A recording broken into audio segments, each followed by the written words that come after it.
What if the numbers you see on the news aren't telling you the truth? What if the rise or fall of a politician isn't about policy, but about perception? Political ratings look like facts, but what if they're just carefully crafted illusions? Every day, you see the numbers. Approval ratings, favorability polls, political confidence indexes. They're delivered like facts, undeniable, objective. But here's the secret. These ratings can be shaped, skewed, and even weaponized.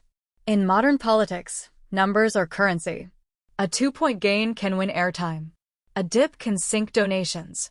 And behind every statistic is a game, a system of choices that control what gets asked, who gets counted, and how the story is told. This isn't just data. This is narrative warfare.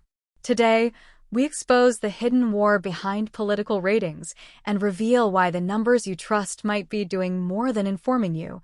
They might be controlling you. Political ratings are supposed to measure what the public thinks. But in reality, they often influence what the public thinks. Let's say a candidate is polling at 39%. That number hits the front page. Voters begin to second-guess their support. Donors pull funding. The media frames the candidate as struggling. But what if that poll only included a narrow group, certain cities, specific age ranges, or politically biased samples? Or what if the questions were loaded? Like asking, do you support the president's reckless economic plan? Now imagine that same number being quoted again and again on talk shows, in debates, on social media. The result? A perception becomes a reality. These numbers shape campaigns, sway voters, and drive media narratives. When ratings are flawed or manipulated, they don't just reflect opinion. They manufacture it. So how does the system actually work? Let's break it down. Step 1. Who's asking? Most political ratings come from polling firms, news outlets, or political think tanks.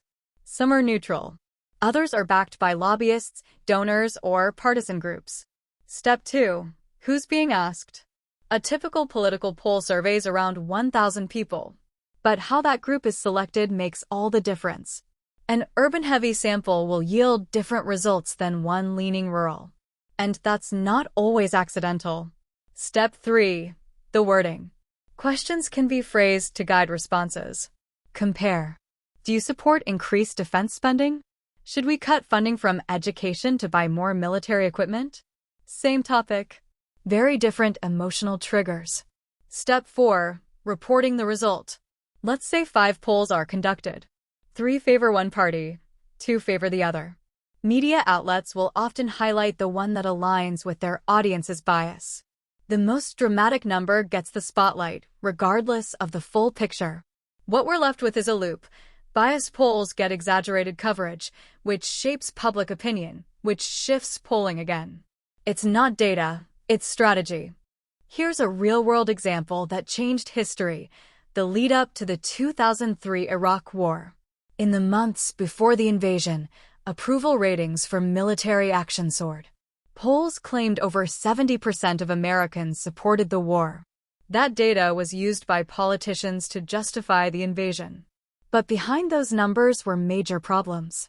Some polls were sponsored by defense-friendly organizations. Many used vague language like, should we act against countries suspected of aiding terrorism? That phrasing creates fear-based agreement. Meanwhile, polls showing opposition to war, especially from international audiences, were rarely covered. The illusion of national unity was broadcast around the world. Politicians used it to silence critics. And a war began backed by public opinion that was shaped more by perception than informed debate. This is the power of ratings, not to reflect reality, but to rewrite it. Political ratings aren't just numbers. They're weapons used to shape public perception, influence media narratives, and tilt elections. From who funds the poll, to how the question is framed, to what gets amplified on your feed, every step in the process holds the power to mislead. And once that number hits the screen, most people never question where it came from. In this war of influence, awareness is your defense. Always ask, who benefits from the number you're being shown? Do you think political ratings can still be trusted, or are they just another tool of control? Let us know in the comments.